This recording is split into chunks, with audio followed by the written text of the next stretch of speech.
Hello, is my voice audible?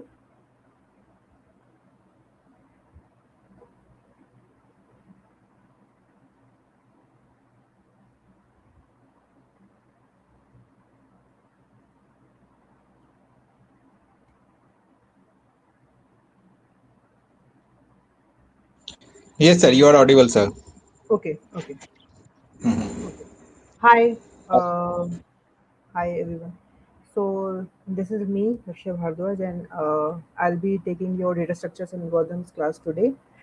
And I have like seen your syllabus, so it's quite college centric, and I'll try my best that I can connect with you on that level so that I can get you understand the basics of it from the college perspective that you are actually preparing for, but from also the perspective that is required from you as a student of BTech as an engineer from a job perspective side as well.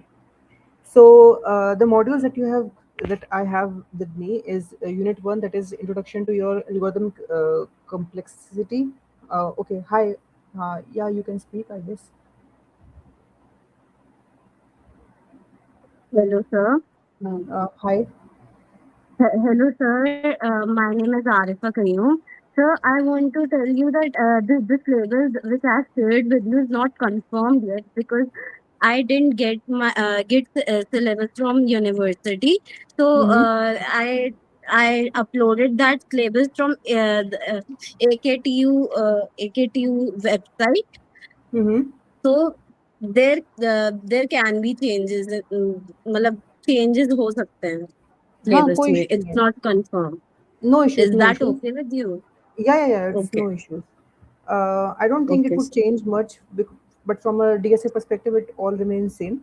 Uh, okay, so module one. Let's start from module one. Okay, and before we start with module one, actually, which is I guess it's called introduction. First of all, it's algorithmic complexity and all. So first of all, let me just switch my screen to the whiteboard. Let me just and Arif, if I'm like speaking your name right, are you comfortable in Hindi, right? Yes, I am comfortable. Okay, sure. बढ़िया बढ़िया. Okay. So let me see. Hmm.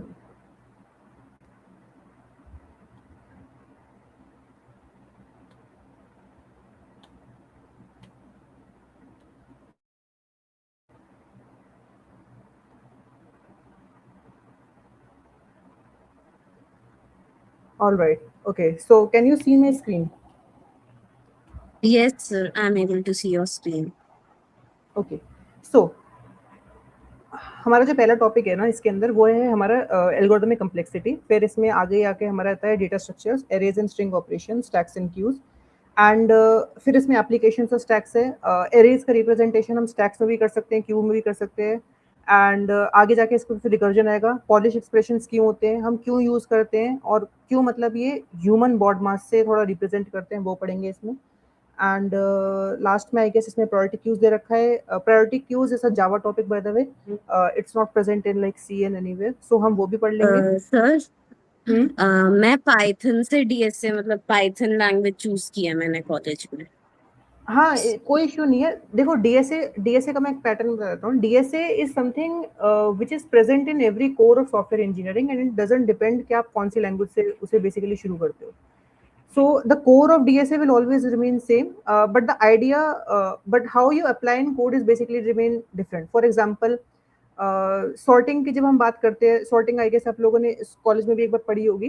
तो sorting का जो basics हैं वो भी हम sorting इसमें ही पढ़ेंगे वैसे, बट सॉर्टिंग के जो बेसिक्स हैं वो भी रिमेन सेम रहते हैं. मतलब आगे जाके हर किसी में, मतलब अगर मैं बात करूँ लीनियर सर्च की, बाइनरी सर्च की, हम सर्चिंग की बात करते हैं, सॉर्टिंग की बात करते हैं, quick sort, merge sort and all those things, वो हर लैंग्वेज में सेम है. उनका इम्प्लीमेंटेशन डिफरेंट हो सकता है, but all these things remain same.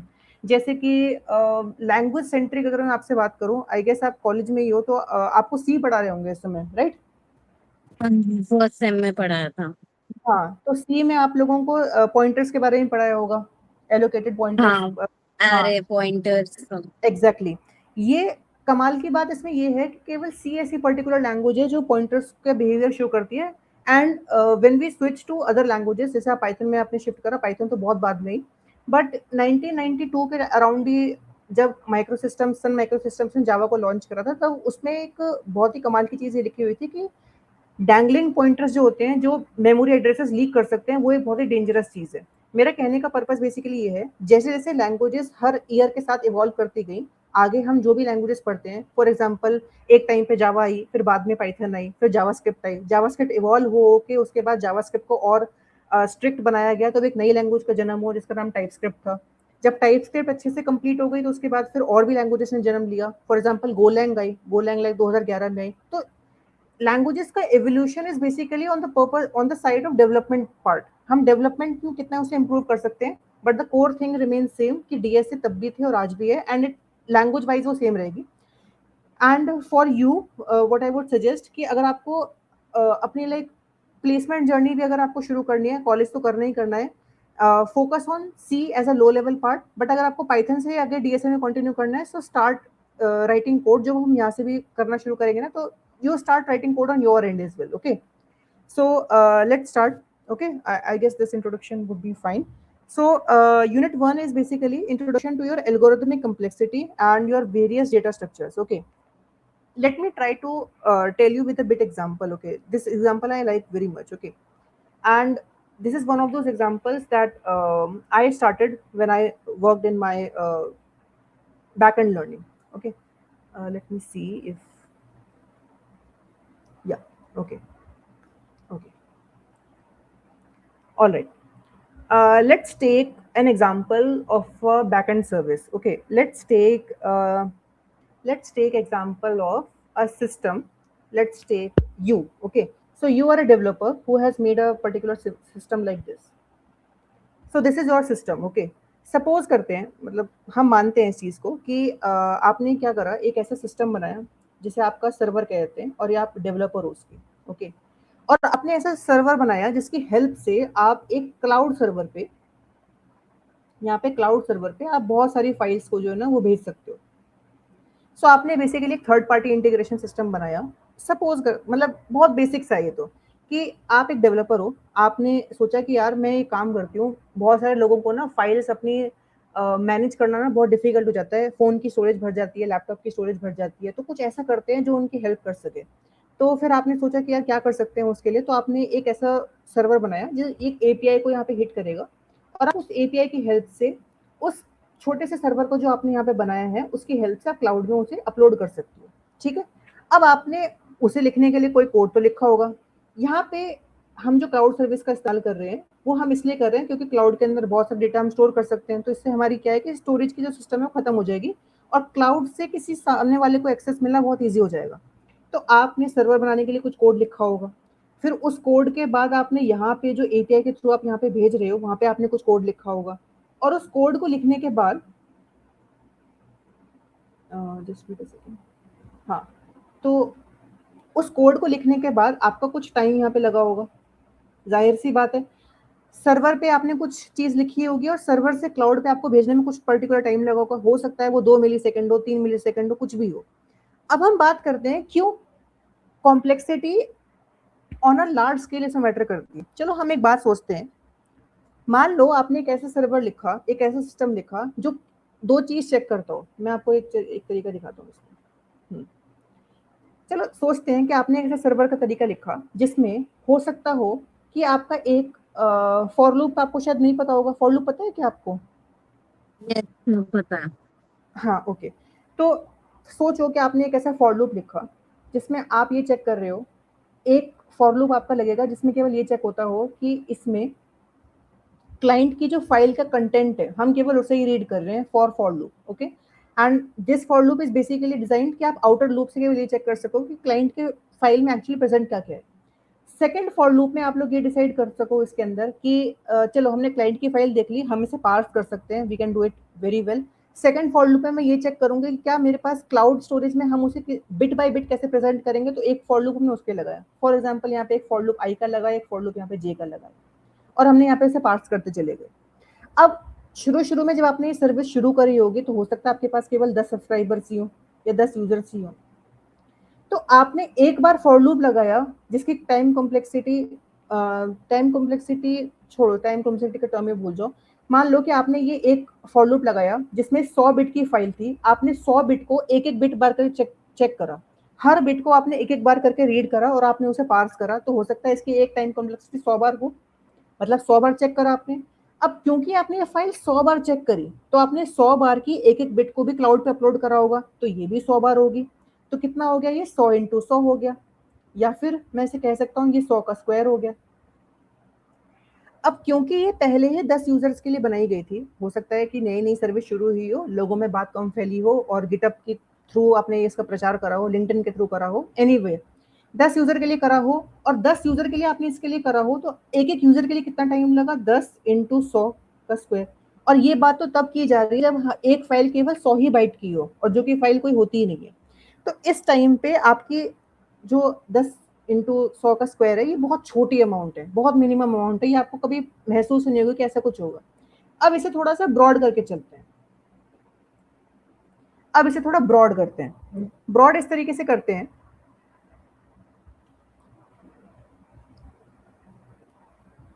अब डिस्कस करते हैं इस बारे में कि हो सकता है 10 इंटू 100 करके हमें कुछ मिल रहा हो 1 लाख के आसपास, कितना हो गया ये, 10,000 के आसपास, 1 लाख के आसपास ही बन रहा होगा। बट हो सकता है अब ये रातों रात इसमें क्या हुआ कि लिंक्डइन की पोस्ट वायरल हो गई, इंस्टा पे हमने पोस्ट कोई डाली, वो वायरल हो गई, गिटअप पे स्टार्स अचानक से बढ़ने लगे और लोग अचानक से इस फाइल को बहुत ज़्यादा यूज कर रहे हैं। तो हो सकता है जो हमारे यूजर्स हैं वो एक एक रात में और इतने बढ़ जाए, जो कि 1 लाख है। और नॉर्मल ऐप के सब्सक्रिप्शन में ये भी बहुत ही छोटा अमाउंट है, लेकिन क्योंकि वैल्यू हिट कर रही है तो आपको इतना लोड उठाना पड़ेगा। अब डेटाबेस पे जब ये लोड जाएगा तो डेटाबेस आपकी वही क्वेरी रन करेगा जो आपने ऑलरेडी बनाई थी, और वो क्या बनाई थी, 100 इंटू 100 वाली। तो 100 इंटू 100 जो कि 100 स्क्वायर जो बेसिक है, और प्लस आपके जितने भी यूजर ये वाले हैं, इसको मल्टीप्लाई करके देखोगे तो कितना टाइम लगेगा। अचानक से आपके सर्वर की जो पावर है वो इतनी क्रैश करना शुरू करेगी, क्योंकि आपके ऑपरेशंस बिलियंस में पहुंच जाएंगे। तो ऐसे केस में हम क्या करेंगे बचने के लिए, पहला तरीका तो है कि अगर आपके पास ज़्यादा ही, मतलब अगर आप हैंडल कर सकते हो कि क्लाउड की फीस अगर आप हैंडल कर सको तो आप कोई बात नहीं, आप उसे रहने दो, आपकी जो फीस है आप उसे काम करने दो, लेकिन क्लाउड की फीस वो आपकी स्काई रॉकेट करती रहेगी। इसीलिए हम एल्गोरिथमिक कम्प्लेक्सिटी को not as a part of syllabus की तौर से देखते हैं, बट रियल सॉफ्टवेयर कंपनीज में इसका एक बहुत बहुत बहुत बड़ा महत्व है, क्योंकि ये हमें डिसाइड करता है कि एक्चुअली कंपनीज वर्क कैसे करती है। इसी की हेल्प से डेटाबेस के ऑपरेशंस डिसाइड होते हैं, इसी की हेल्प से हम ये डिसाइड कर पाते हैं कि कौन सी पर्टिकुलर एल्गोरिथम जो कि की होती है किसी भी कंपनी के लिए, वो किस तरीके से काम करती है। एक अच्छी एल्गोरिथमिक कॉम्प्लेक्सिटी आपकी कंपनी के डिडोस ऑपरेशन से बचा सकती है, और एक अच्छी एल्गोरिथमिक कॉम्प्लेक्सिटी आपकी कंपनी को जो कि बहुत ही ऑप्टिमाइज फॉर्मेट होगी, वो डिसाइड करते हैं कि कौन सा ऐप आप कितनी स्पीड से यूज करते हो। और मॉडर्न सॉफ्टवेयर इंजीनियरिंग में जब हम एआई डोमिनेटेड ऑलरेडी हैं, एक सबसे ज़्यादा केस जो हमें बहुत ही इम्पोर्टेंटली डिसाइड करना है वो ये है कि हमें यूआई के साथ साथ यूएक्स फोकस्ड लाइफ पे बहुत डिपेंड रहना है। और इसी के लिए एल्गोरिथमिक कॉम्प्लेक्सिटी कोई एक सिंपल मैथ नहीं है एग्जाम के लिए, ये एक पर्टिकुलर तरीके का एक मेजर है सर्वाइवल के लिए, सर्वर सर्वाइवल के लिए ये बहुत ज़्यादा ज़रूरी है। और इसीलिए इसीलिए केवल 2 ही ऐसी टाइम कॉम्प्लेक्सिटीज़ हैं, इनफैक्ट 3 ऐसी, 3 टाइम कॉम्प्लेक्सिटीज़ ऐसी हैं जो हमारे लिए बहुत ज़्यादा, मतलब हम जो यूज़ कर सकते हैं, जो हमारे लिए मतलब ग्रेसफुल है, एक्सेप्टेबल है। और वो 3 कौन-कौन सी हैं? Big O of 1, big O of n और big O of log n। अब हम बात करते हैं इसमें ओ क्या है और इसे हम बिग ओ क्यों कहते हैं। देखो ये बहुत सिंपल है। नॉर्मली 3 तरीके के हम बिग ओज़ की बात करते हैं। एक होते हैं बिग ओ, एक होती है ओमेगा और एक होती है थीटा। एक सेकंड।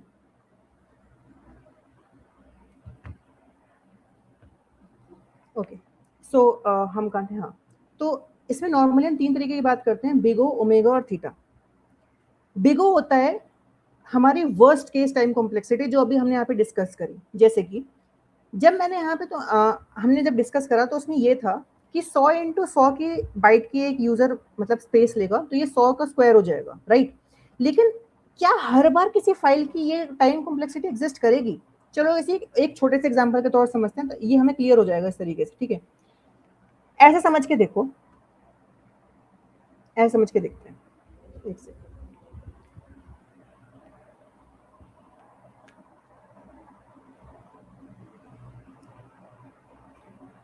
ऑलराइट। तो ये एक बेसिक एग्जांपल है। ओके, सपोज करते हैं अभी हमने सर्वर और क्लाउड की फाइल का हमने तरीका देखा, इसी एग्जांपल को थोड़ा डील करते हैं। अब एक यूजर जो है उसने अपनी फाइल्स क्लाउड पे अपलोड करी, तो उसे उस फाइल को पढ़ने का भी मन करता होगा, तभी तो वो अपलोड कर रहा है उस चीज़ को। तो एक डेटाबेस ऑपरेशन लेते हैं, छोटा सा, ये मान लीजिए एक इंडेक्स है, बहुत छोटा सा इंडेक्स है। इस इंडेक्स में आपके कुछ यूजर्स प्रेजेंट होंगे, A, B, C, D, up to ऐसे जेड करके होंगे कुछ, मान लो ये ऐसे एग्जिस्ट करते होंगे। मैंने बहुत ही बेसिक एग्जांपल लिया डेटाबेस इंडेक्सिंग को समझने के लिए, ताकि हम बिगो को और अच्छे से डिफाइन कर पाए। अब मान लेते हैं पहले आदमी का नाम था आयुष, तो आयुष वहां पे गया, आयुष ने लॉगिन करा, आयुष ने देखा कि यहाँ पे अच्छा मेरी फाइल्स हैं, और आयुष को फाइल्स मिल गई। क्योंकि आयुष उस फाइल इंडेक्सिंग ट्री में सबसे पहले पे प्रेजेंट था, तो आयुष को सबसे पहले मिलना चाहिए था। बट यही सबसे बड़ी प्रॉब्लम होती है बिगो की, क्योंकि बिगो हमेशा डील करता है वर्स्ट टाइम पेज कॉम्प्लेक्सिटी में। सो अगर आपकी फाइल में 26 हैं, क्योंकि अल्फाबेट्स मान लीजिए इसमें 26 हैं, तो वो 26 बार ही स्कैन करेगा इसको। मतलब वर्स्ट टाइम कॉम्प्लेक्सिटी का मतलब ये है, आयुष की फाइल अगर नंबर 1 पे पड़ी है, तो इसकी टाइम कॉम्प्लेक्सिटी एक ही बार तो होनी चाहिए कि पहली बार में आयुष देखा टिक मार दिया। लेकिन नहीं, हम हमेशा बात करते हैं बिगो की कि सबसे बुरी टाइम कॉम्प्लेक्सिटी क्या हो सकती है। मतलब अगर किसी आदमी का नाम जेड से शुरू हो रहा है, तो हम हमेशा बात उसी की करेंगे कि वो सबसे बुरी टाइम कॉम्प्लेक्सिटी उसी कितने में आ सकती है।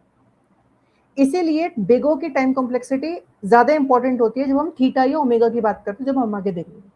तो सोच के देखो, अगर किसी चीज की बिगो 1 हो, मतलब इसकी टाइम कॉम्प्लेक्सिटी वर्स्ट से वर्स्ट केस में भी केवल एक ही बार में होगी, तो सोचो कितनी बेस्ट टाइम कॉम्प्लेक्सिटी है ये। एंड इसकी अगर ग्राफ वाइज भी अगर आप देखो, तो बिगो की 1 की सबसे टाइम कॉम्प्लेक्सिटी लीनियर की 1 रहती है, ये 1 की रहती है हमेशा। एन की तो आपको पता ही ऐसे रहती है। लॉग्स की कैसे रहती है, लॉग्स की भी आएगी, लॉग्स की आई गेस ऐसी रहती है, ये लॉग्स की रहती है, एंड इससे नीचे आएगी इनफैक्ट ये लॉग्स की ऐसे रहती है, ये इस फॉर्मेट में रहती है।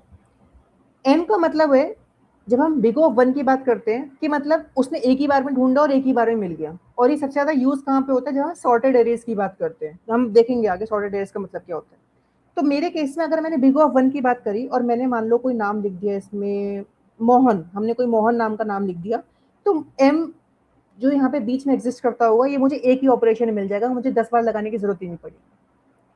ऐसे बिग ऑफ एन की बात करते हैं, ऐसे बिग ऑफ लॉग एन की बात करते हैं। Log n is basically dividend of what n exist, तो ये उसका हाफ तरीके से समझ के चलना। जैसे बाइनरी सर्च में हम लोग, बाइनरी सर्च में हम आगे देखेंगे, तो बाइनरी सर्च में बहुत यूज होता है लॉग एन, उसकी टाइम कॉम्प्लेक्सिटी यही होती है। और मैं आपको मतलब पढ़ना भी सिखाऊंगा कि अगर आप डीएसए पढ़ना चाहोगे ना आगे, तो मैं आपको फिर ये भी देखना सिखाऊंगा कि लीड कोड पे आप, क्योंकि मैंने लीड कोड बहुत मतलब करा है, तो लीड कोड पे टाइम कॉम्प्लेक्सिटी का नंबर देख के आप बता सकते हो कि आपको कौन सी एल्गोरिथम का क्वेश्चन आपको इसमें सॉल्व करना है। तो it helps you a lot in that cases. अब तक आपको क्या समझ में आया?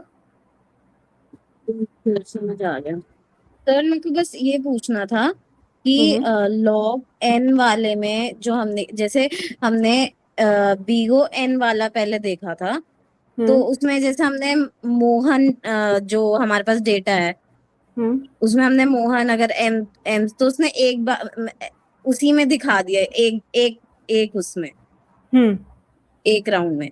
तो लॉग एग्जैक्टली। एन में क्या हो रहा है कि हाफ हो रहा है, मतलब क्या हो रहा है लॉग एन में? लॉग एन को मैं ऐसे समझाता हूँ, ठीक है। ओके, लॉगिन को इस तरीके से समझते हैं। मैं बहुत ही बेसिक एग्जांपल लेता हूँ, ठीक है, उससे आपको तीनों ही क्लियर हो जाएंगे, फिर हमारा थीटा वगैरह भी क्लियर हो जाएगा अच्छे से। ये देखो, मान लो आपके पास 1000 पेज की डिक्शनरी है, ठीक है। इस 1000 पेज की डिक्शनरी में आपको क्या करना है, आपने एक वर्ड ढूंढना है, पर्टिकुलर वर्ड, मान लीजिए पाइथन ही ढूंढते हैं उसमें, हम उसमें पाइथन ढूंढते हैं, और उस पाइथन के वर्ड में बिग ऑफ एन की दिमाग से सोचते हैं कि बिग ऑफ एन एक आदमी है, तो वो कैसे सोचता होगा। वो सोचेगा कि पहले पेज 1 पे ढूंढूं, फिर पेज 2 पे ढूंढूं, और ऐसे ऐसे करते ढूंढेगा। अब मान लो कि वो अगर 800वें पेज पे एग्जिस्ट करता है, तो वो 800 ही पन्ने लेगा उसके लिए, मतलब वो 800 बार उस चीज को सोचेगा। अब सोचते हैं बिग ऑफ 1 में, तो बिग ऑफ 1 में तो आपको पता ही है, पाइथन में नाम डाला, उससे पाइथन एग्जैक्टली मिल गया। ये होता कैसे है बैकएंड में, उसके लिए इंडेक्सिंग करनी पड़ती है, वो भी हम आगे देखेंगे कैसी होती है। लेकिन अब चलते हैं बिग ऑफ लॉगिन के बारे में। लॉगिन मैथमेटिकली कैसे सोचता है, ये देखो। लॉगिन सोचता है कि आपको इतना सोचने की जरूरत ही नहीं है, मेरे पास 1 से लेके 1000 पन्ने है ना, तो मैं पिक कर लेता हूँ, चलो यहाँ पे हम 500 पकड़ते हैं। मैंने 500 पकड़ लिया।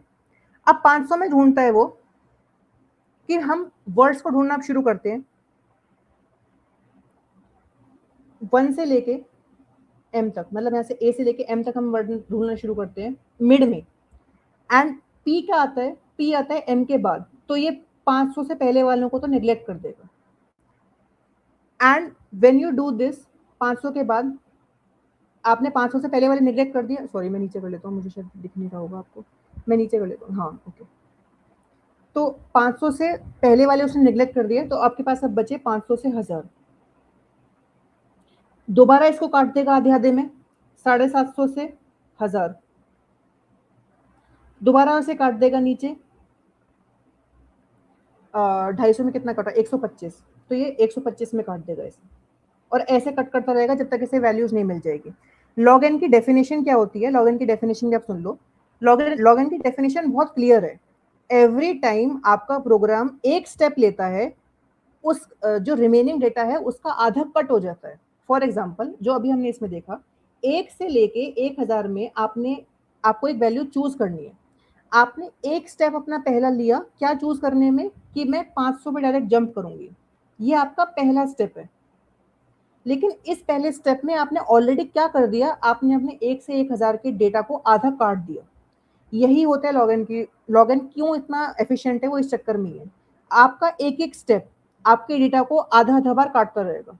जब आपने 500 से 1000, 1 से 500 तो आपने हटा दिया इसे, तो आप 500 से 1000 के बारे में सोचोगे। फिर 500 से 1000 में जब आप दूसरा स्टेप लोगे, तो वो दूसरा स्टेप आपका क्या होगा, उस नए डेटा को आधा काट देना। यही लॉगिन हमेशा स्टेप बाय स्टेप लेके फॉरवर्ड करता है।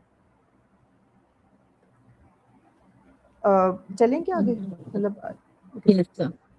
ओके। और इसकी पता है बहुत, मतलब अगर ऐसे मैथमेटिकली सोचोगे ना, ये बहुत डेंजरस चीज है। जैसे कि छोटे नंबरों में तो आपको पता नहीं चलेगा। फॉर एग्जांपल अगर आपकी एरे में केवल 8 ही आइटम हो ना, तो लॉग एन तो आपको, सॉरी बिग ऑफ एन तो आपका 8 ही बार स्टेप लेगा, लेकिन लॉग एन आपकी 3 बार स्टेप लेगा। 1024 अगर स्टेप होंगे, तो बिग ऑफ एन आपकी 1024 लेगा, लेकिन लॉग एन केवल 10 स्टेप्स लेगा। और अगर 1 मिलियन होंगे तो लॉग एन केवल 20 स्टेप लेगा, और 4 बिलियन होंगे तो केवल 32 स्टेप लेगा। तो कितना अमाउंट ऑफ डेटा कट कर देते हैं केवल एक ही बार में। इसलिए बिग ऑफ लॉगिन की अहमियत बहुत ज्यादा है, बहुत ज्यादा। इनफैक्ट इंडेक्सिंग में, जब आप डेटाबेस इंडेक्सिंग पढ़ते होगे ना, जब आपका डीबीएम में सब्जेक्ट आएगा, उस डीबीएम में सब्जेक्ट में आप इंडेक्सिंग पढ़ोगे, और इंडेक्सिंग में आप एक बहुत क्लियर चीज पढ़ोगे कि इंडेक्सिंग हम मॉडर्न सर्वर्स में 2 तरीके से करते हैं, लीनियर और बाइनरी तरीके से, और बाइनरी वाली सर्च ज्यादा हम लोग इफेक्टिवली यूज कर पाते हैं। खैर अब हम आगे बढ़ते हैं। मैं सिलेबस आपका एक बार देख लेता हूँ। ओके, सो आपका नेक्स्ट, तो आपका ये एल्गोरिथम कॉम्प्लेक्सिटी हो गया। अब हम डेटा स्ट्रक्चर्स के बारे में थोड़ा सा डिस्कस करेंगे, जो कि बहुत इंटरेस्टिंग है, quite interesting. Alright, so the first thing to understand here is कि एक अच्छा प्रोग्राम लिखने के लिए हमें क्या चाहिए।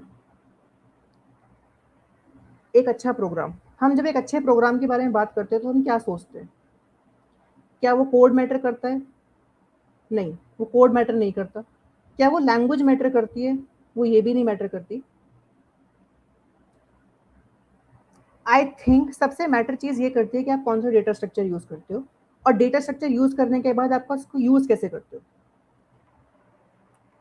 It is somewhat like choosing a right weapon in fight. जब हम, मतलब ये फाइट वाइट की बात हो गई, लेकिन बात ऐसी है कि हमें हमेशा राइट चॉइस रखनी पड़ती है हर चीज में। For example, a particular problem can be solved with a simple array or a simple queue. What would you choose? तो डिपेंड करता है कि आप जिस डेटा स्ट्रक्चर पे अपना ज्यादा फोकस रखोगे। फॉर एग्जांपल अगर आपको क्यू पे इंप्लीमेंटेशन अच्छा लगता है, वो आप क्यू यूज करोगे, लेकिन क्यू इंटरनली मेमोरी में क्या करता है वो हमें नहीं पता, और उसे पता अगर हमें चल जाए तो हम किस तरीके से यूज कर सकते हैं डेटा स्ट्रक्चर, उस हेल्प से भी हमें मदद करता है। मैं इसको आपको ना थोड़ा वैसे समझाऊंगा ताकि आपको हर डेटा स्ट्रक्चर का कंप्यूटर मेमोरी में क्या इफेक्ट आता है आपको उस तरीके से पता चले, तो आपको रियलाइज होगा कि हर मेमोरी में एक पर्टिकुलर डेटा स्ट्रक्चर एग्जिस्ट जब करता है, तो किस तरीके से टाइम कॉम्प्लेक्सिटी को इंटरनली यूज करता है और किस तरीके से वो मेमोरी पे इफेक्ट डालता है। क्योंकि जैसे मैंने आपको बताया, टाइम कॉम्प्लेक्सिटी एक ऐसी चीज है जो प्रोग्राम के एग्जीक्यूशन में मैटर बहुत ज्यादा करती है, लेकिन अगर आपकी मेमोरी इफेक्ट होती है उस पर्टिकुलर चीज में, तो आप मेमोरी मतलब कंप्यूटर की जो कॉस्ट है, जो आपकी सर्वर कॉस्ट है, कंपनी कॉस्ट है, वो बहुत ज्यादा स्काई रॉकेट करना शुरू करेगी, तो वो भी हमारे लिए नुकसानदायक है। हमें कोशिश ये करनी है पर्टिकुलरली कि हम दोनों चीजों पे कंट्रोल करें, और इसे हम कहते हैं ट्रेड ऑफ। अब हम बात करते हैं ट्रेड ऑफ के बारे में थोड़ी सी। ट्रेड ऑफ्स, ट्रेड ऑफ का सिंपल सिंपल मीनिंग ये होता है, बहुत सिंपल मीनिंग ये है, अगर आपने टाइम को बचाने की कोशिश करी तो आप मेमोरी पे हाथ खो दोगे, और अगर आपने सिंपली मेमोरी को बचाने की कोशिश करी तो आप टाइम खो दोगे। इस चीज को अंडरस्टैंड करने के लिए कि ऐसा क्यों हो रहा है, और इस क्वेश्चन को, जो कि डेफिनेटली नेचुरली रेज हो जाता है, कि क्या टाइम और मेमोरी आपस में कोरिलेट क्यों नहीं कर सकते, हम टाइम और मेमोरी को अलग अलग लेके काम क्यों कर रहे हैं, क्या हम टाइम और मेमोरी को लेकर एक साथ काम नहीं कर सकते? तो आंसर है नहीं, हम ऐसा नहीं कर सकते, क्योंकि हर चीज के, क्योंकि इसकी चीज के पीछे भी लॉजिक है, और वो लॉजिक हमारे क्लियर केवल होगा डेटा स्ट्रक्चर से। फॉर एग्जाम्पल, कुछ डेटा स्ट्रक्चर ऐसे प्रेजेंट होते हैं, एरेज के एरेज, स्टैक्स एंड क्यूज, इन सब के अलावा कुछ डेटा स्ट्रक्चर होते हैं हमारे पास, जब हम नॉर्मल जब हम क्लास लेवल हायरार्की में बात करते हैं, एरे लिस्ट होती है हमारे पास लिंक लिस्ट होती है, लिंक लिस्ट के बाद हमारे पास सभी प्रायोरिटी क्यूज हैं, वो होती हैं। ये इंटरनली डेटा स्ट्रक्चर एग्जिस्ट तो केवल एक नॉर्मल एरे पे ही करते हैं, लेकिन इनका इस्तेमाल केवल इस तरीके से किया गया था कि इनका सीपीयू लोड जो है वो कम पड़े। इस चीज को ध्यान में रखते हुए इनका टाइम पे भी थोड़ा इफेक्ट आना शुरू हुआ, और अगर टाइम इफेक्ट हुआ तो मेमोरी उसको उल्टा कोरिलेट करती है, और मेमोरी पे तो टाइम कोरिलेट करता है उल्टा।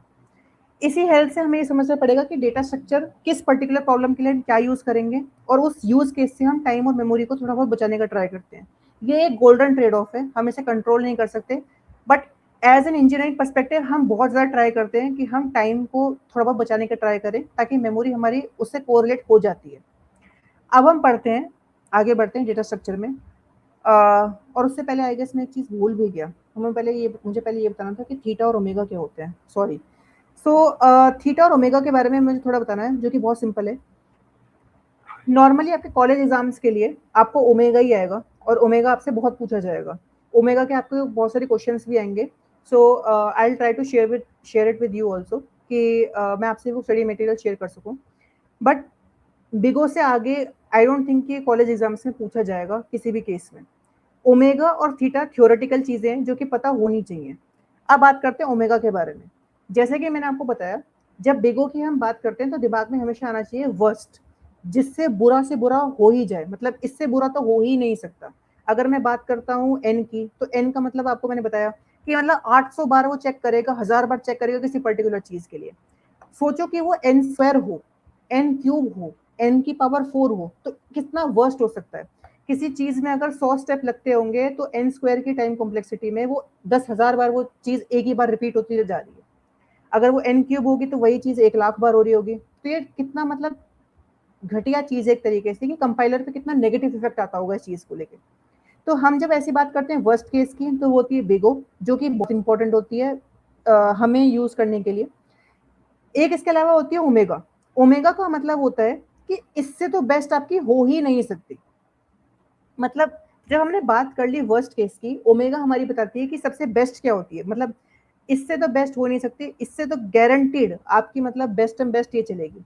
इसका मतलब, इसका तरीका ना, मतलब हम जब कंप्यूटर प्रोग्रामिंग में लिखते हैं तो हम लोग हमेशा ये डिस्कस करते हैं,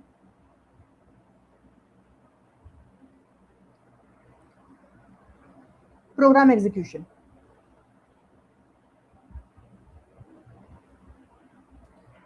प्रोग्राम एग्जीक्यूशन का सिंपल सा मतलब बेसिकली ये होता है, एक पर्टिकुलर प्रोग्राम ए अपने लास्ट इंडेक्स को सर्च करने में 12.4 सेकेंड लगाता है,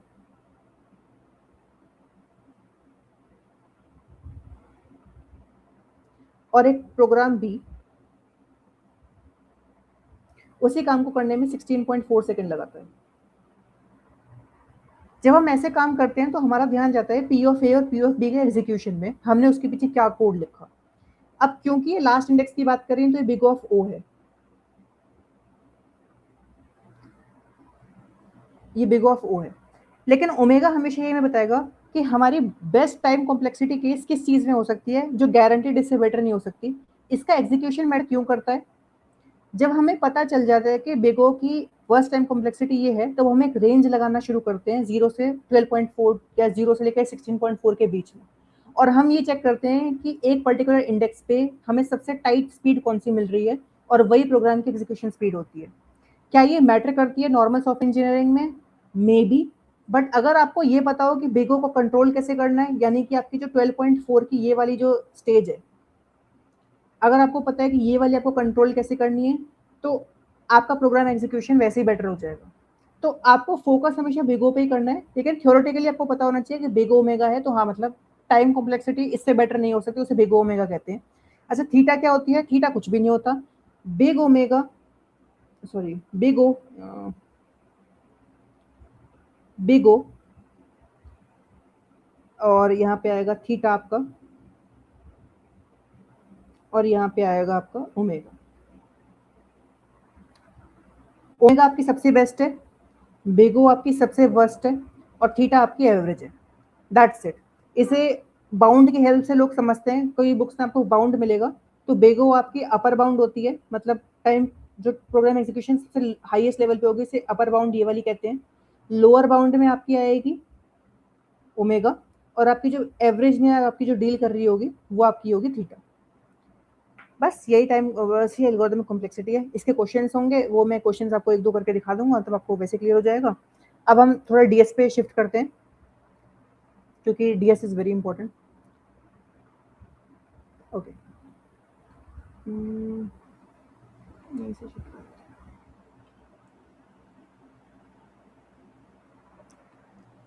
ऑल राइट।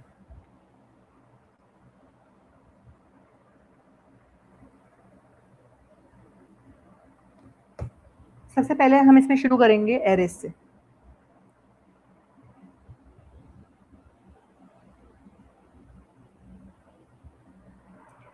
बट उससे पहले हम डिस्कस करेंगे एरेस आने से पहले कंप्यूटर में क्या है। चलो थोड़ा कंप्यूटर में देखते हैं क्या क्या है। हमारे पास कंप्यूटर में दो तरीके की बहुत यूज्ड मेमोरीज हैं, जो कि मॉडर्न कंप्यूटर्स ने बहुत ज़्यादा ओवरटेक कर रखी है। और मॉडर्न कंप्यूटर्स में हमारे पास पहले अब जो एग्जिस्ट करती है, जो हमें अब डिस्कस करनी है, वो है दो। एक है हमारी फिजिकल, और फिजिकल मेमोरी में जब हम डील करते हैं तो हमारे पास दो मेमोरी होती हैं, एक इनिशियल प्राइमरी, जिसे आप प्राइमरी भी कहते हो, और एक होती है हमारी सेकेंडरी। सेकेंडरी मेमोरी आपकी जो नॉर्मल लैपटॉप्स में आपको पता होगी, मतलब सबको ही वो पता होगी, एसडीडीज, सॉलिड स्टेट ड्राइव्स, एसएसडीज। और सॉलिड स्टेट ड्राइव्स जो अभी होती हैं, इनके इंटरनली इससे पहले आई गेस एसएसडी से पहले हमारे पास एचडीडीज होती थी, हार्ड डिस्क ड्राइव्स, जो कि आपको ओएस में पढ़ने को मिलेगी। जब आप ओएस का पढ़ोगे तो उसमें आपको डिटेल में आर्किटेक्चर वगैरह पढ़ाया जाएगा एचडीडीज का, जो कि अब डेप्लीकेट हो चुके हैं। अब उनकी जगह एसएसडीज ने ले ली है सॉलिड स्टेट ड्राइव्स में, जिनकी execution speeds are very very good in comparison to HSDs. हमारा जो फोकस है इस क्लास के लिए वो रहेगा इनिशियल और प्राइमरी पे, और इनिशियल और प्राइमरी में भी केवल और केवल हमारा जो फोकस रहेगा वो रहेगा रैम पे। RAM is absolute beast, absolute beast. किसी भी कंप्यूटर की, जब हम पीसीज की बात करते हैं, सीपीयूज की बात करते हैं, किसी भी पर्टिकुलर सीपीयू और प्रोग्राम एग्जीक्यूशन की हमें बात करनी होगा, तो सामने वाले से केवल इतना पूछना चाहिए कि आपकी रैम कितनी है कंप्यूटर की। RAMs are basically a small continuous blocks of memories.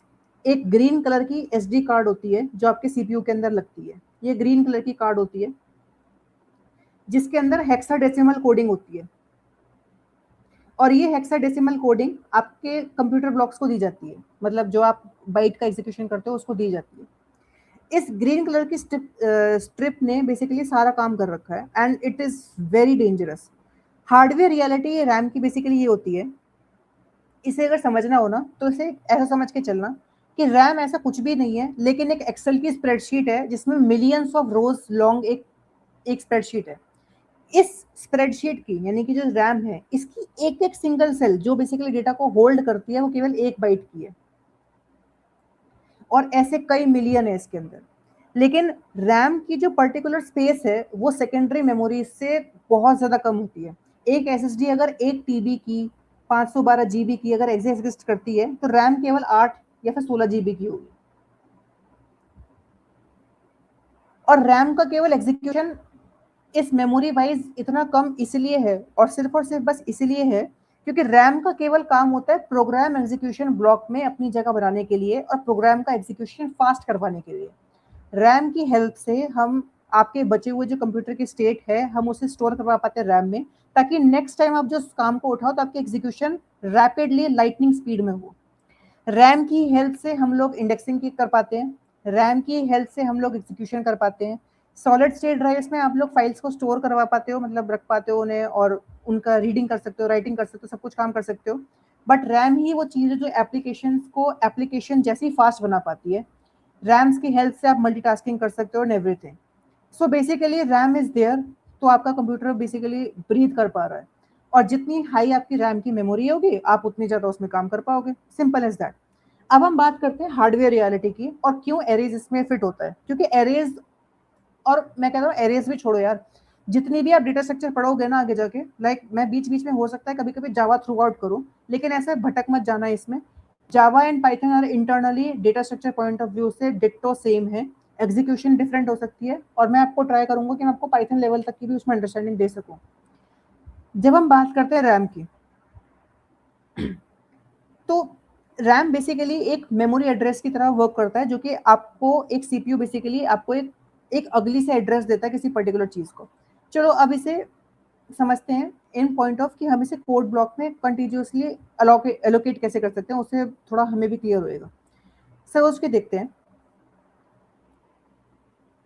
एक प्रोग्राम की एग्जीक्यूशन बनाते हैं। आपने ये सोचा मेरी क्लास में 30 बच्चे हैं,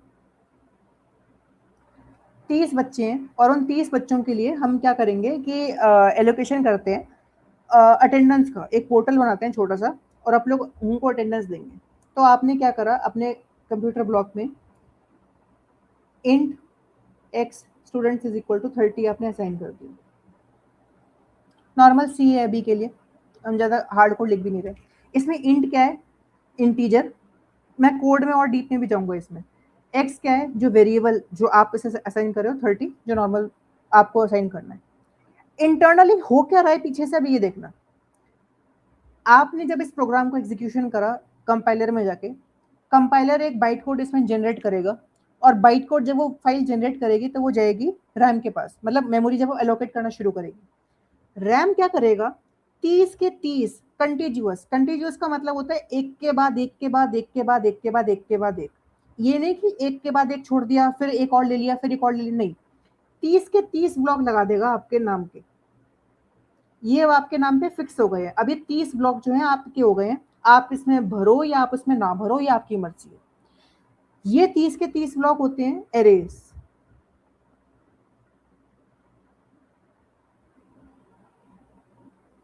वैसे तो हमें एरेज का नॉर्मल फॉर्म लिखनी चाहिए, लाइक हमें नॉर्मली एरेज को एरेज की फॉर्म में डिस्क्राइब करना चाहिए कि int x array is equal to new int, और यहाँ पे हमें 30 डिफाइन करना चाहिए। थोड़ा ढंग से लिखना चाहिए, एक सेकंड।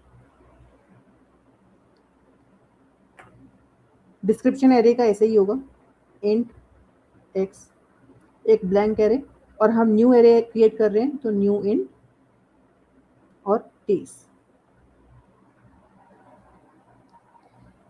अब इन 30 जो ब्लॉक आपने निकाले हैं, ये 30 आपके रैम के अंदर स्टोर हो चुके हैं इस समय। 1 से लेकर 30 तक आपके जितने ब्लॉक स्टोरेज थी आपकी इसमें स्टोर हो चुकी है। आप इसे यूज करो ना करो। अच्छा, फायदा क्या है एरेज का, जब हम बात करते हैं, अच्छा ये तो नॉर्मली इसने एलोकेट कर दिया रैम के अंदर, तो मुझे क्या फायदा मिला इसका, फायदा इसका बहुत है। और फायदा इसका सबसे बड़ा ये है, टाइम कॉम्प्लेक्सिटी एरेज की बिग ऑफ 1 होती है। क्योंकि आपको पता है कि एरेज में आपने एक वैल्यू होगा 24वें प्लेस पे रखी, मान लो 24वें स्टूडेंट के आपने अटेंडेंस पे आज प्रेजेंट मार्क कर दी, तो जब आप उसे ढूंढने के लिए जाओगे, क्योंकि एरेज की सारी कॉन्टिजियस ब्लॉक्स हैं एक के बाद एक, तो आपको पता है 24th इंडेक्स पे आपको जब ढूंढना है उसे, तो आप उसे डायरेक्ट 24 इंडेक्स पे जाओगे, and that is why arrays are like tremendously fast, tremendously. And backend में क्या चल रहा होगा, मैं बैकएंड में भी आपको बताता हूँ ताकि आपको पता चल जाए। रैम जो होती है ना, जब आपको एरेज ने आपको 30 ये एलोकेट करके दिए, तो हर ब्लॉक में, मतलब ये जो एक इसमें 30 तक एलोकेट कर रखे हैं, इनकी एक स्पेस एलोकेट करता होगा वो। अब जैसे मैंने आपको बताया कि 1 बाइट की वो स्पेस से एलोकेट करता होगा किसी पर्टिकुलर को, तो रैम पीछे से क्या करता होगा, 1 इंटू वैसे 4 बाइट का होता है, तो 4 इंटू 1 करके वो स्टोर करता होगा इसे। अब क्योंकि आपके पास 30 है, तो वो 120 बाइट की मेमोरी जो है वो आपको उसने एलोकेट करके दे दी कि ये 120 बाइट भाई मैंने इस अटेंडेंस नाम के एरे को मैंने दे दिया, अब जो आपको करना है वो आप कर लो इसमें। पीछे से रैम क्या करता है, जो भी इसने आपको एक एक बाइट एलोकेट करके दी है, इसका एक हेक्साडेसिमल एड्रेस आपको बना के भी देगा पीछे से, और वो एड्रेस बहुत ही गंदा सा दिखता है, हमें उसे जानने की भी जरूरत नहीं है, बट वो ऐसा कुछ दिखता है 07XHVS करके, वो कुछ बना के देता होगा, हमें नहीं पता उससे। बट ये होती है जो ये एड्रेस है ना, इसे कहते हैं बेस एड्रेस। एरेज के जो एड्रेस होता है वो हम बनाते कैसे हैं, जो एड्रेस है इसका, तो एड्रेस बनाने का सबसे अच्छा तरीका जो ये होता है वो ये होता है मैथमेटिकली, और यहाँ पे address is equal to base address, बहुत गंदी राइटिंग है, बहुत गंदी राइटिंग, एक से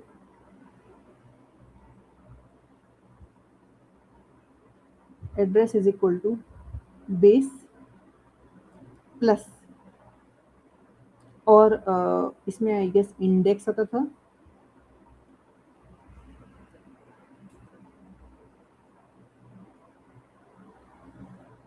इंडेक्स इनटू साइज। मतलब क्या है इसका, इसका मतलब बेसिकली ये है, ये जो वेरिएबल जो आपने अभी बनाया ना, ये वाला एक्स वेरिएबल, इसके अंदर जो आप इंट करके डिफाइन कर रहे थे, ये कोई एड्रेस को स्टोर नहीं करता अपने अंदर। बेसिकली इसका मतलब बेसिकली ये है, ये एक पॉइंटर है, ये जो एक्स हमने यहाँ पे बनाया था ये कुछ भी नहीं है, ये केवल एक पॉइंटर है। पॉइंटर किस लिए, ये बताने के लिए कि भैया आपकी जो मेमोरी हो यहाँ पे स्टोर है, आपको जो भी अपना ढूंढना वूढना है आप यहाँ पे आके से ढूंढ लेना। ये कंपाइलर को निर्देश है बताने के लिए कि आपको जो भी चाहिए आपको यहाँ पे ढूंढ लेना। होता क्या है इससे, जैसे कि मैंने आपको बताया स्पीड बिग ऑफ 1 से तेज क्या ही होगा, कुछ भी नहीं होता बिग ऑफ 1 से स्पीड।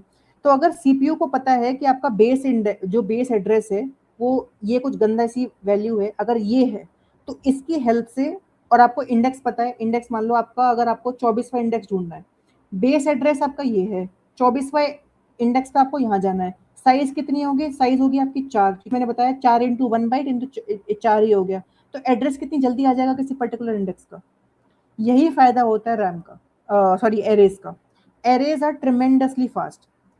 तो सोच के देखो, इस वैल्यू को अगर भूल जाते हैं, अगर बेस एड्रेस मान लो 1000 है, इंडेक्स मान लो 24 है इसकी, प्लस करा हमने इसे, और साइज हमने कितनी है 4, तो 4 24 96, और 1000 से ऐड कर दिया तो ये आ गया 1096।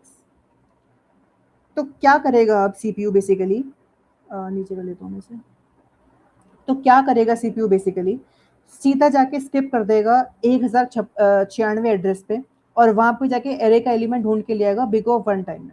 और इंडेक्स केवल एक सिंपल नंबर नहीं होता, ये केवल एक तरीके से मैथमेटिकल ऑफसेट है इस तरीके का।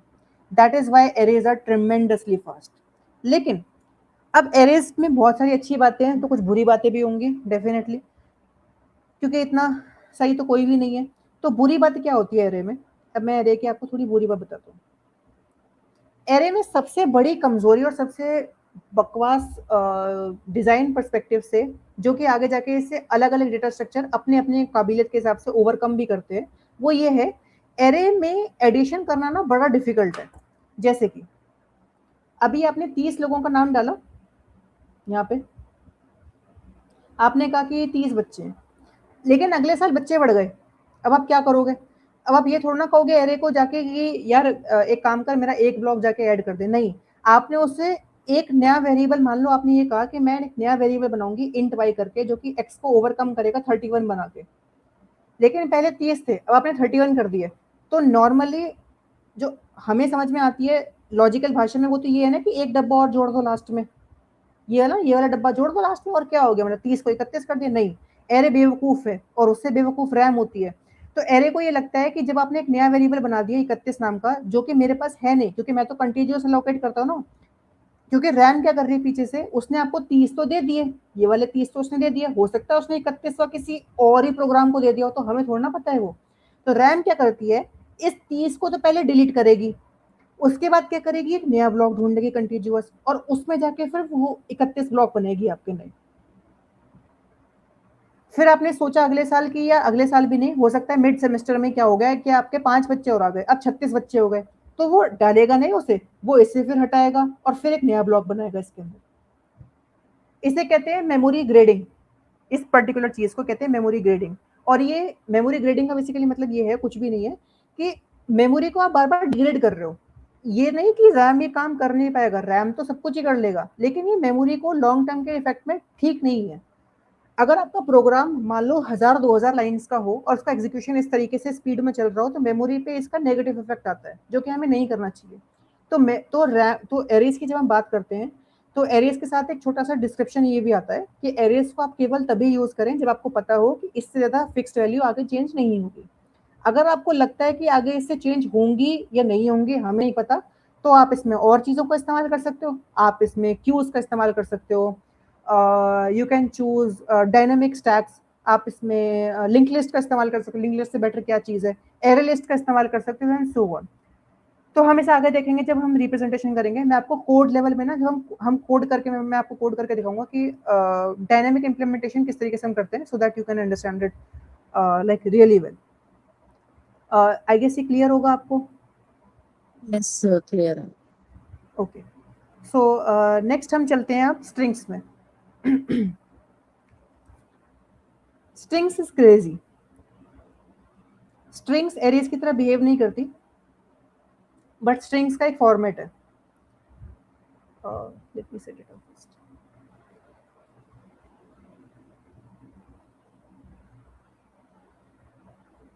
Next time I'll use a PPT well, so that I get slates first. For now it works.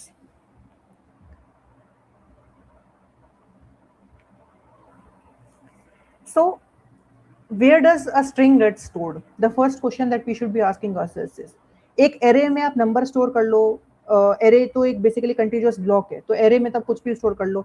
Array में आप इंट बना के सॉरी एरे में आप इंट बना के स्टोर करो, फ्लोट बना दो, कैर बना दो, डबल बना दो, कुछ भी कर लो। मतलब एरे मना नहीं करेगा, उसे एरे कहेगा कि ब्रिंग इट ऑन, सब कुछ लियो, मिल लिया। लेकिन बात ऐसी है कि एरेज का एक फिक्स फॉर्मेट है, तो हमें पता है कि ये बहुत डेंजरस चीज़ है, हमें तो ऊपर नीचे नहीं पता। लेकिन नॉर्मल कंप्यूटर में क्या हम हमेशा ही एरेज का इस्तेमाल करते हैं? नहीं, हमें हमेशा एक ऐसी चीज़ का इस्तेमाल करना पड़ेगा जो कि सिक्योरिटी पर्पजेस के लिए भी हम आगे यूज़ कर सके। जैसे कि मैं बताता हूँ आपको, एरेज में आप डेटा स्टोर कर सकते हो, मान लिया हमने। एरेज में आप अलग अलग तरीके का होमोजीनियस टाइप का डेटा स्टोर कर सकते हो, हमने मान लिया। लेकिन क्या हर चीज में आप एरे यूज कर सकते हो? नहीं, हम यूज नहीं कर सकते। तो रैम किस तरीके से ट्रीट करती है बाकी डेटा स्ट्रक्चर्स को, उसका सबसे बेहतरीन एग्जांपल है स्ट्रिंग्स। अगर स्ट्रिंग्स हमने पढ़ लिया और हमें पता है कि स्ट्रिंग्स कहाँ कैसे स्टोर हो रही है, तो आपको सारे ही डेटा स्ट्रक्चर क्लियर हो जाएंगे। इसके अलावा कोई डेटा स्ट्रक्चर एग्जिस्ट नहीं करता जो कि एरेज और स्ट्रिंग्स से अलावा बिहेव करता हो, एक्सेप्ट लिंक लिस्ट, वो हम देखेंगे कैसे। बट यही जो है मेन चीज होती है इसमें। अब हम चलते हैं स्ट्रिंग्स कैसे बिहेव करती है।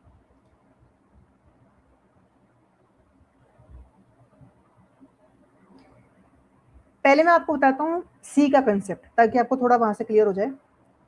सी में स्ट्रिंग्स एग्जिस्ट नहीं करती, पहली बात तो, जो कि बहुत ज्यादा बड़ा झूठ है। और फिर ये क्वेश्चन आता हो कि अगर स्ट्रिंग्स एग्जिस्ट नहीं करती तो हम सी में स्ट्रिंग्स लिख कैसे पाते हैं? और इसका सबसे बेहतरीन आंसर ये है कि स्ट्रिंग कुछ भी नहीं है, बस एक करेक्टर्स का कॉम्बिनेशन है। इसी चीज को सी ने पहले कंपनसेट करा अपने ओरिजिनल डॉक्यूमेंटेशंस में, और आगे जाके फिर इसे बाकी लैंग्वेजेस में पिकअप कर लिया। इट्स वेरी स्मार्ट एक्चुअली, देखा जाए तो। होता क्या है, देखो स्ट्रिंग्स होती क्या है बेसिकली, हमारे पास ना एक करेक्टर टर्म्स तो होते ही है, एक होती है हमारे पास एस्काई, हमारे पास एस्काई होती है, हमें पता है एस्काई क्या होती है। एस्काई एक बेसिकली अमेरिकन स्टैंडर्ड है कोडिंग का, ताकि हम इम्प्लीमेंटेशन कर पाएँ अल्फ़ाबेट्स का। आप इसे बहुत ज़्यादा डेटा स्ट्रक्चर्स में यूज़ करोगे, जब आप स्ट्रिंग्स के डीएसए लगाओगे ना, जब आप स्ट्रिंग्स के डीएसए करोगे तब आप इसमें एस्काई का बहुत यूज़ करोगे। एस्काई में बहुत सारी टर्म्स होती हैं,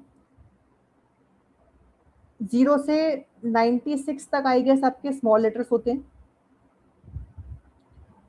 96 से 128 तक, या आई डोंट रिमेंबर एग्जैक्टली, 140 तक भी होती है शायद, तो ये आपकी बिग लेटर्स होती हैं, may be, I am not remembering it very well. और आपके फिर रेस्ट में आपके स्पेशल कैरेक्टर्स वगैरह होते हैं। ASCII is very very important, मैं जो आपको बताना चाह रहा हूँ। स्ट्रिंग क्या करती है पहले तो, स्ट्रिंग कहती है,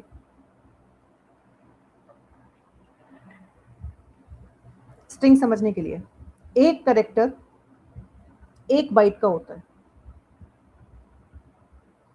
और क्योंकि 1 बाइट का एक कैरेक्टर एक ही सेल ले पाता है रैम की, तो इस कैरेक्टर कॉम्बिनेशन को ही हम लोग स्ट्रिंग्स कह देते हैं।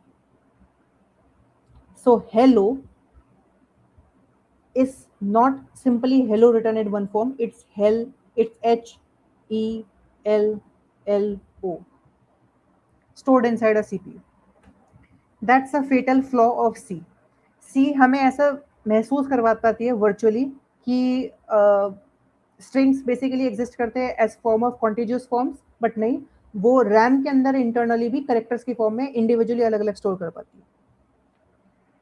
लेकिन अब क्वेश्चन हमें ये पूछना चाहिए अपने आप से, और वो सिंपली बस ये है कि सर अगर हमने मान लिया कि चलो स्ट्रिंग्स जो होती हैं वो स्ट्रिंग्स नहीं होती, वो बेसिकली कैरेक्टर का कॉम्बिनेशन होती है, मान लिया, तो प्रिंट के टाइम पे कैसे पता होती है प्रिंट फंक्शन को कि उसे वो HELLO करके प्रिंट नहीं करना, लेकिन हेलो करके प्रिंट करना है? ये भी तो एक क्वेश्चन है। देखो मैंने आपको ये बताया था, जब हमने इंडेक्स इज इक्वल टू, जब हमने एरे का बनाया था ना, इंडेक्स इज इक्वल टू, हमने बताया था कि एक्स जो है वो पॉइंट कर रहा है मेमोरी को, तो हो सकता है कि string x is equal to something, ये एक्स भी किसी को पॉइंट करता हो, हाँ बिल्कुल करता है, लेकिन उसे कैसे पता प्रिंट फंक्शन को कि how is it like basically printing it in one form, उसे तो अलग अलग प्रिंट करना चाहिए, क्योंकि अगर वो करेक्टर तो अलग प्रिंट होने चाहिए। इसका रीजन और मेमोरी बेसिकली है कि प्रिंटर फंक्शन को पता है कि कब एक्चुअली प्रिंट करना है एरे को और कब नहीं करना, और इसके लिए सी के अंदर जो इस्तेमाल होती है वो होती है नल टर्मिनेटर्स। नल टर्मिनेटर्स को लिखते इस तरीके से हैं वैसे, स्लैश जो कि आपका बैक स्पेस के जस्ट नीचे ही होता है कीबोर्ड में भी, और 0, ये आपका नल टर्मिनेटर होता है। जब भी आप सी में हेलो लिखते हो तो कंपाइलर सीक्रेटली पीछे से आपके एक एरे बनाता है 6 कैरेक्टर की, 5 की नहीं बनाता। इस 6 कैरेक्टर में एक कैरेक्टर जो होता है वो नल टर्मिनेटर का भी डालता है, #0 का, बहुत ही एंड में। फॉर एग्जाम्पल अगर आपने हेलो नाम की बनाई, जब ये हमने डिस्कस करा, तो पीछे से जो एरे बन रही होगी ना कैरेक्टर्स की, जो रैम में स्टोर हो रही होगी, वो HELLO और नल कैरेक्टर, ये 6 ब्लॉक बनाएगा, 5 ब्लॉक नहीं बनाएगा, ताकि ये फिजिकली स्टॉप साइन बन जाए स्ट्रिंग फंक्शंस के लिए, यानी कि प्रिंट फंक्शन के लिए, ताकि वो समझ पाए कि भैया अब मेरा काम हो चुका है, यहाँ पे इसे रोक दो, अब नहीं करना आगे इसकी। ये मेमोरी एड्रेसेस को इस तरीके से हेल्प करवा पाता है। तो आई गेस ये भी आपको क्लियर हो गया होगा स्ट्रिंग फंक्शंस भी।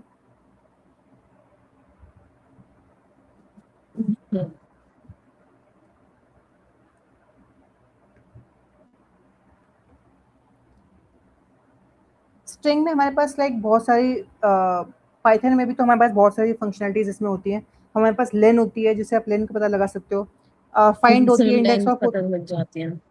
हाँ एग्जैक्टली, और हमारे पास सर्च की भी होती है, अपर फाइंड होती है, केस हाँ एग्जैक्टली, बहुत सारी होती है, बहुत सारी। इनफैक्ट ना जो ये जो हम डिस्कस करते हैं ना कि जैसे हम जब कहते हैं कि पाइथन में बहुत सारी फंक्शनलिटी होती है, लेंथ होती है, इंडेक्स ऑफ होती है, सब upper string, lower case, upper case, जो ये हमने देखा, सब स्ट्रिंग्स होती हैं, स्लाइस होती है, ट्रिम होती है, ये होती कैसे कैसे, मतलब हम कौन बना रहा है इसे, पीछे से कौन डेवलपर कैसे कर रहे हैं, तो इसके लिए हमें पैकेजेस पढ़नी पड़ती है। आपका ना अभी तो 6th सेमेस्टर में 6th सेमेस्टर में आपका एक सब्जेक्ट आएगा जिसका नाम होगा OOPs, object oriented programming language. OOPs is the heart of semester 2 में C plus plus with OOPs पढ़ाई थी हमें। सेमेस्टर 2 में पढ़ा दी थी वो? हाँ भाई बहुत बहुत बढ़िया, कॉलेज सब प्रोग्रेस कर रहे हैं, अच्छा लग सर, रहा है लेकिन देख के। इतनी भी क्लियर नहीं है, मतलब पेपर के हिसाब से पढ़ी थी। अच्छा अच्छा, तो उसमें आपने फिर वो 4 ही पढ़े होंगे, पॉलीमॉर्फिज्म, एब्स्ट्रैक्शन, एनकैप्सुलेशन। हाँ जी हाँ जी, पॉलीमॉर्फिज्म, मैनी फॉर्म्स और हायरार्की, वो हायरार्की और सारे टाइप्स वगैरह सब पढ़े थे। हाँ, OOPs is basically heart of every interview. इसके बिना इंटरव्यू एग्जिस्ट नहीं करता, इसके बिना engineering as a form exist नहीं करती। और जो अभी पैकेजेस जिस हेल्प से बना पाते हैं हम लोग, ऊप्स की जो हम मॉडर्न लैंग्वेजेस बना पाते हैं, ये इन्हीं पैकेजेस की हेल्प से हम लोग इतने सारे फंक्शंस को बना पाते हैं, रिप्लेस, ट्रिम, जो अभी हमने डिस्कस करा। और क्योंकि हमारे पास इतनी सारी फंक्शनलिटी होती है, डेवलपर्स का काम बहुत ज़्यादा ईजी हो गया, जो अब हम नॉर्मली इन चीज़ों को हम कर पाते हैं। खैर, मैं आपको ये डिस्कस कर रहा था कि नेक्स्ट टॉपिक आपको देख लेता हूँ। नेक्स्ट है हमारा introduction to various data structures, arrays and strings operations. फिर we have stacks and queues. I would want कि स्टैक्स एंड क्यूज को हम अलग ही लें, तो एरेज एंड स्ट्रिंग्स में हम थोड़ा सा और क्या देख सकते हैं। लेट मी सी।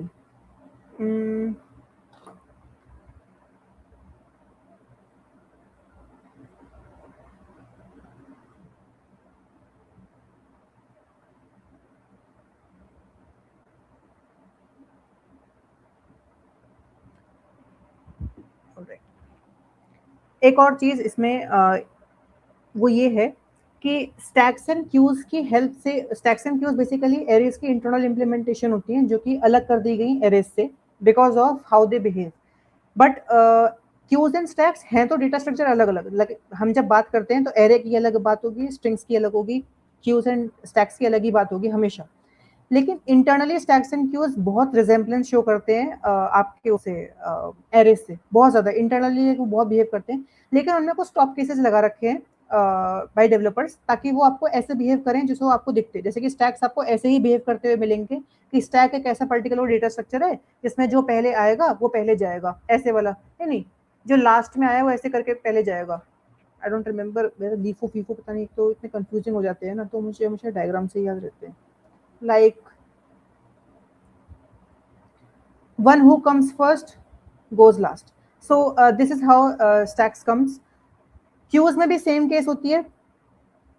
क्यूज आपका इंटरनली भी बिल्कुल एरे की तरह बिहेव करेगा। What comes first goes first.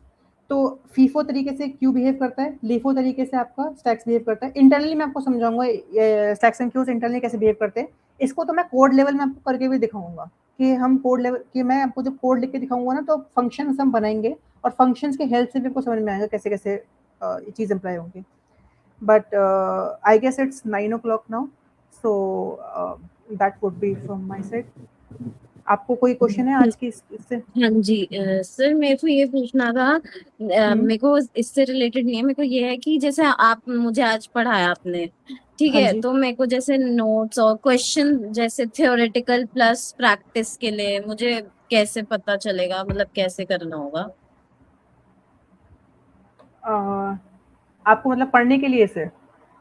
हाँ, जैसे अब क्लास खत्म हो गया, अब आज से रिलेटेड क्वेश्चंस कुछ जो मुझे प्रैक्टिस करने चाहिए, थ्योरी वाइज, प्रैक्टिस में प्रैक्टिकल, हम्म। तो ताकि मतलब एग्जाम के टाइम एग्जाम के लिए भी प्रिपेयर हो जाए, और साइड बाय साइड डीएसए वैसे भी इंटरव्यू वाइज भी इम्पोर्टेंट है, तो एग्जैक्टली। उसके लिए आई सी कि अगर मैं आपको मतलब स्टडी मटेरियल में प्रोवाइड करा सकूँ, I have some, I make some of it. So मैं आपको वो भी शेयर कर दूंगा जैसे जैसे भी होता जाएगा। और सर क्लासेस जो है वो मतलब वीक में कितनी बार होगी कि कैसे होगी ये सब? अम, ये भी आई गेस हम वीक में मंडे, वेडनेसडे, फ्राइडे ऐसे करके ले सकते हैं, and Sunday. So 4 days a week हो जाएगा। सर एक्चुअली कॉलेज अभी स्टार्ट होने वाला है और सैटरडे संडे मोस्टली छुट्टी रहती है। मोस्ट ऑफ द टाइम मैं लेट घर आती हूँ, 5 6 7 बजे के करीब, 7:30 तो मैक्स टू मैक्स लग ही जाता है। हाँ, तो क्लासेस भी 8 o'clock से ही होंगी। हाँ जी, लेकिन मतलब मैं वैसे बता रही हूँ डेज, अगर जैसे सैटरडे मतलब सैटरडे संडे तो हो जाए क्लास, क्योंकि सैटरडे संडे क्या होगा ना कि मैं घर पे ही रहूंगी, तो ओके। उससे मेरे को थोड़ा इजी हो जाएगा, कॉलेज नहीं रहेगा तो। ठीक है। ठीक है, तो ओके। और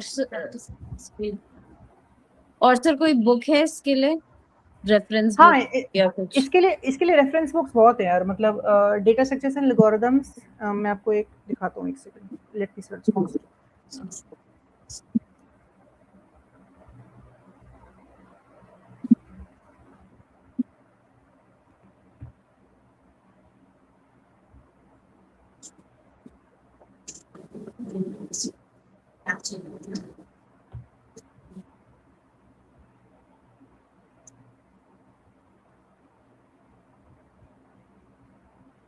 नॉर्मली इसकी एक आती है, data structures and algorithm analysis in C.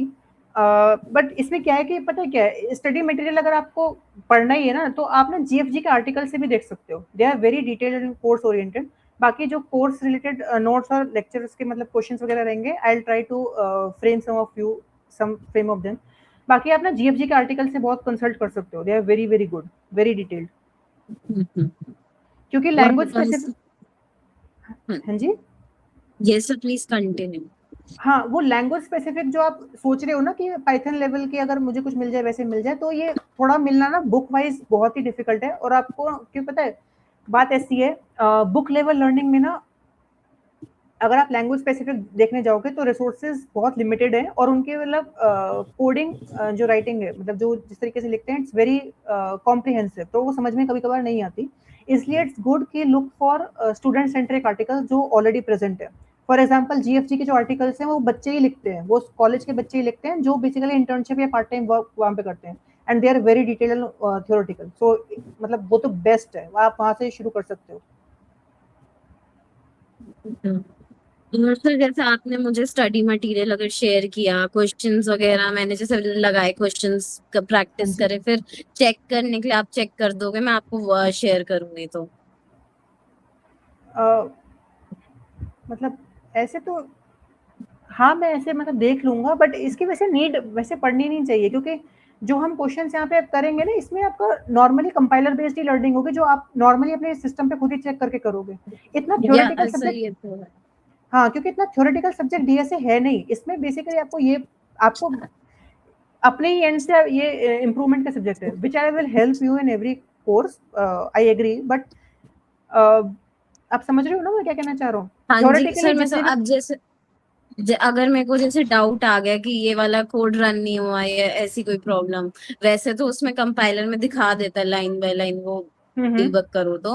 Hmm. But अगर कहीं प्रॉब्लम आई तो आप बता दोगे ना, हाँ, doubt definitely. Clearance?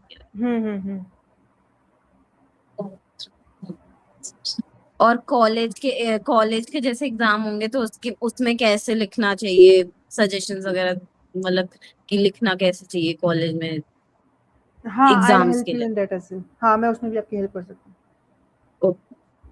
Okay. Thank you sir. और सर कांटेक्ट आपको करना है कि क्या टीम को। जो जिन सर से हमारी बात हुई थी हाँ, कि उसी टीम को। कैसे कांटेक्ट करना है? Okay sir. और नेक्स्ट क्लास कब होगी यार? अ, 2 क्लासेस है ना ट्रायल? हाँ, तो ये आप कर सकते हो कल। या sure sir. Okay. Hello everyone. Hello sir. Hello sir. Hello sir. हाँ, क्लास हो गई आपकी? हाँ जी। ठीक है, हाँ, आपका प्रॉपर शेड्यूल बना करके मैं आपको शेयर करूंगा, फिर उसके अकॉर्डिंगली आपकी क्लासेस चलेगी। Okay sir. हम्म। सर और मेरे को ये पूछना था, जैसे शेड्यूल जो होगा, अभी तो मेरी छुट्टियां चल रही है, 13 जुलाई से मेरा कॉलेज होगा, तो उस जैसे कभी कभार होता है हमारी जो क्लासेस 5:20 5:30 तक खत्म होती है, तो मेरे को घर पहुंचने में 7:30 तो लग जाते, 7:30 या 8 o'clock अगर रश आवर्स होते हैं तो मैं पूछ रही थी तब अगर मेरे को थोड़ा आगे पीछे करनी हो तो हो सकता है ना, वो अकॉर्डिंग टू टाइम टेबल होगा वो थोड़ा कॉलेज पहले के। आपको बताना पड़ेगा क्योंकि और भी क्लासेस होते हैं ना, लाइनअप होते हैं। हाँ हाँ, हाँ, तो आपको वो पहले मैं बताना बता पड़ेगा कि दूंगी। टाइम होगा, अगर पॉसिबल होगा तो वो कहे, क्योंकि आपका एक टाइम टेबल बन जाएगा, उसके अकॉर्डिंगली क्लासेस हुआ करेगी। फिर अगर उसमें कोई चेंजेस चाहिए होगा तो उसमें आपको पहले बताना होगा। 1 2 ओके सर। और कोई दिक्कत होगी, कोई क्वेरी होगी, मुझे आप मैसेज कर लेना, पिंग कर लेना, आई विल रिप्लाई। ठीक है, ओके। ओके।